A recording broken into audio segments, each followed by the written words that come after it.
তাদেরকে বলছি এই ভিডিওটা অরিজিনাল না, তোমরা বেকার বেকার ভিডিওটা পোস্ট করো না। এই ভিডিওটা পোস্ট করেছে তারা আর রুবেল। হ্যালো গাইস, আর একটা চকচকে ধকধকে ভিডিও নিয়ে চলে এসলাম। চলো আগে শফিক দেখি কি বলে। তোমরা যারা যারা এই ভিডিওটা পোস্ট করছো তো তাদেরকে বলছি এই ভিডিওটা অরিজিনাল না, তোমরা বেকার বেকার ভিডিওটা পোস্ট করো না। আর এই ভিডিওটা যে করে পোস্ট করেছে তার নাম রুবেল, সে এখন জেলে আছে। তোমরা যদি বিশ্বাস না হয় তোমরা রেজিনগর থানায় খোঁজ। সো হ্যালো গাইস, শফিকের মুখেই আপনারা শুনলেন যে এই ভিডিওটা রুবেল ছড়িয়েছে, কিন্তু রুবেলের এইসব লিঙ্ক ভাইরাল হবার আগেই রুবেল জেলে ছিল, কিন্তু জেল থেকে কি করে সে এই ভিডিওটা পোস্ট করলো। রুবেল এই কিসিং ভিডিওটার জন্য রুবেলকে অ্যারেস্ট করার চেষ্টা করেছিল, কিন্তু রুবেল তখন অ্যারেস্ট করতে পারেনি। শফিককে আর একজনকে অ্যারেস্ট করেছিল, রুবেলকে অ্যারেস্ট করতে পারেনি। ফাইনালি অনেকদিন বাদে শফিককে ছেড়ে দেওয়ার পরে রুবেলকে অ্যারেস্ট করার ছিল। অ্যারেস্ট করার পরে তারপরে সে তাকে থানায় নিয়ে চলে যায়। সে এখন জেলে আছে।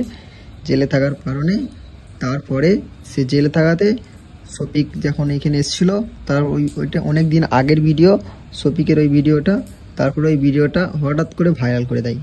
কিন্তু কে ভাইরাল করে দেয় সেটা হচ্ছে তারা নয় ইমরান। কেন বলতে গেলে তারার সঙ্গে ইমরানের ভালো খাতির আছে, ঠিক আছে, সেই জন্যে ইমরান ছাড়তে পারে।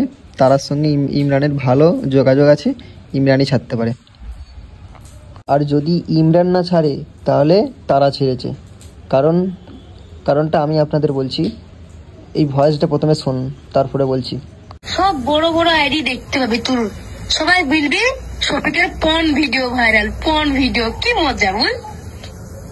আপনারা শুনলেন, এটা তারার ভয়েস। তারাই এই ভিডিওটা হয় পোস্ট করেছে আর নয়তো ইমরান পোস্ট করেছে, কারণ ইমরানের সঙ্গে ভালো খাতির ছিল। আর রুবেলের কথা বলতে গেলে রুবেল এখন জেলে, তার কাছে ফোন অ্যালাউ নেই, রুবেল ছাড়তে পারবে না। ছাড়লে হয় তারা আর নয় ইমরান। আর একটা আপনাদের মাথায় প্রশ্ন আসতে পারে যে শফিকের বউ তো তারা, তাহলে তারা তার নিজের স্বামীর ভিডিও কেন ভাইরাল করবে? তো গাইস, আপনারা তারার ফেসবুক অ্যাকাউন্টে যেয়ে দেখবেন উনি একটা ছেলের সঙ্গে বর্তমানে ভিডিও বানায়। সেই ছেলেটার সঙ্গে অলরেডি তার ভালোবাসার কথা হয়ে গেছে, একসঙ্গে ভিডিও বানাই। তা সেই ছেলেটা খুব পছন্দ করে, তাই শফিকের নামে একটা বদনাম দিয়ে সেই সুযোগটা পেয়ে সেই ভিডিওটা ছেড়ে এই কাজটা করতে পারে। আর নহলে নিজের অ্যাকাউন্ট থেকে না ছাড়তে পারলেও ফেক অ্যাকাউন্ট থেকেও ছাড়তে পারে, আর নইলে ইমরানকে দিয়ে ভিডিওটা ছাড়াতে পারে। একটা কথা, শফিক বলছে নাকি ভিডিওটা এআই দিয়ে বানিয়েছে, কিন্তু এআই দিয়ে ভিডিও বানালে এআই এর ভয়েস আলাদা, এআইয়ের ভয়েস আলাদা। শফিকের ভয়েস পোস্ট তুদলা কথা পোস্ট বোঝা যাচ্ছে। তো শফিক যতই তুমি বাহানা দাও না কেন, এটা তোমারই ভিডিও, মেনে নাও যে হ্যাঁ এটা অন্যজন ভাইরাল করেছে, কিন্তু এটা আমারই ভিডিও। যাই হোক বন্ধুরা, এইসব নিয়ে বেশি কথা না বলাই ভালো, আর এইসব ভিডিও না শেয়ার করাই ভালো। শেয়ার করবেন না, আর এই ভিডিওটাকে স্টপ করে দাও। আর আগে যাওয়ার দরকার নেই, যা হবার হয়ে গেছে বাদ দিয়ে দাও। শফিক আবার নতুন নাটক বানাচ্ছে, সেই সবগুলো ভিডিওগুলো দেখো, মজা লাও, শফিককে সাপোর্ট করো, পাশে থাকো।